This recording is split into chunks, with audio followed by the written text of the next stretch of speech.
శ్రీమాత్రే నమః శ్రీ మహాసరస్వత్యై నమః సోషల్ పోస్ట్ ఛానల్ ప్రేక్షకులకి స్వాగతం. ఓం శుక్లాంబరధరం విష్ణుం శశివర్ణం చతుర్భుజం ప్రసన్నవదనం ధ్యాయేత్ సర్వవిఘ్నోపశాంతయే వ్యాసాయ విష్ణురూపాయ వ్యాసరూపాయ విష్ణవే నమో వై బ్రహ్మణదయే వాసిష్ఠాయ నమో నమః. కూజంతం రామ రామేతి మధురం మధురాక్షరం ఆరుగ్య కవితాశాఖాం వందే వాల్మీకి కోకిలం. శ్రీమాత్రే నమః శ్రీ మహాసరస్వత్యై నమః.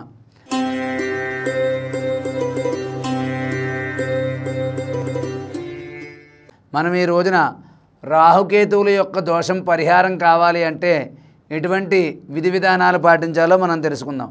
అంటే చాలా ఎక్కువగా ఉంటుంది, కానీ దాన్ని మనం తక్కువ చేసి సులువుగా చేసుకునే మార్గం గురించి తెలుసుకుందాం. ముందుగా కేతువు యొక్క దోషం తొలగిపోవాలంటే మనం ఎటువంటి పరిహారాలు పాటించాలంటే, మనం ప్రతిరోజు కూడా గణపతికి గరికని ఒక దండగా కట్టి గణపతికి వెయ్యాలి. ఇంట్లో ఉన్న వినాయకుడి ఫోటోకైనా బయట ఎక్కడైనా మందిరంలో ఉన్నటువంటి వినాయకుడి విగ్రహం దగ్గరికి పట్టుకెళ్ళైనా గరికమాల సమర్పించాలి.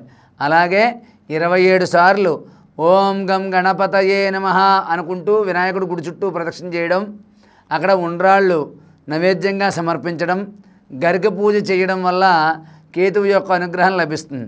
అలాగే కేతుగ్రహ దోష నివారణ కలగాలి అంటే శనివారం నాడు కానీ ఆదివారం నాడు కానీ నవగ్రహాలు ఉన్న చోటకు వెళ్ళి అక్కడ నవగ్రహాల్లో కేతు ఉన్న చోట కొద్దిగా ఉలవలు వేసి అక్కడ ఆముదం, కొబ్బరి నూనె, ఆవు నెయ్యి కలిపి కేతువు దగ్గర దీపారాధన చేసి మిక్స్డ్ కలర్స్ అంటే 4-5 రంగులు కలిసి ఉన్నటువంటి వస్త్రాన్ని అక్కడ వేసి ఓం ఐం హ్రీం కేతవే నమః, ఓం ఐం హ్రీం కేతవే నమః అనే మంత్రాన్ని కనీసం 54 సార్లైనా సరే అక్కడ స్మరించి 27 సార్లు ప్రదక్షిణ చేసి ఆ దగ్గరలో ఉన్న గోశాల దగ్గర 1/2 కేజీ కానీ 3/4 కేజీ కానీ ఇంకా శక్తి ఉంటే 1.5 కేజీ కానీ ఉలవలు గోమాతకి దానాగా సమర్పించడం వల్ల మీకు విశేషమైనటువంటి ఫలితాలు కలుగుతాయి.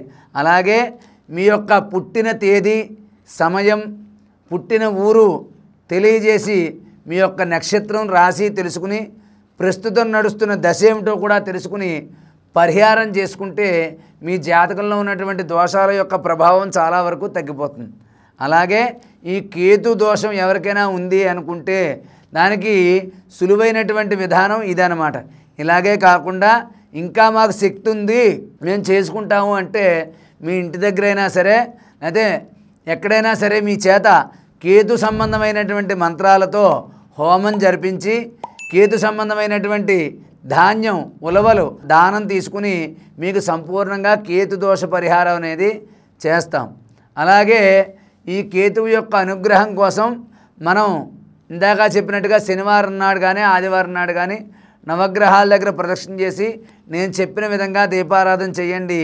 మీకు ఏమైనా సరే మీ జాతకంలో రాహువు, కేతువు, నాగదోషాలు ఉంటే కింద కనిపించే నెంబర్కి ఫోన్ చేసి మీరు మమ్మల్ని సంప్రదించినట్లయితే మీకు రాహుకేతువుల పూజ, నాగదోషం, కుజదోషానికి సంబంధించిన పూజలన్నీ కూడా జరిపించి మీకు సంపూర్ణంగా శాంతి జరిపించడం అనేది జరుగుతుంది.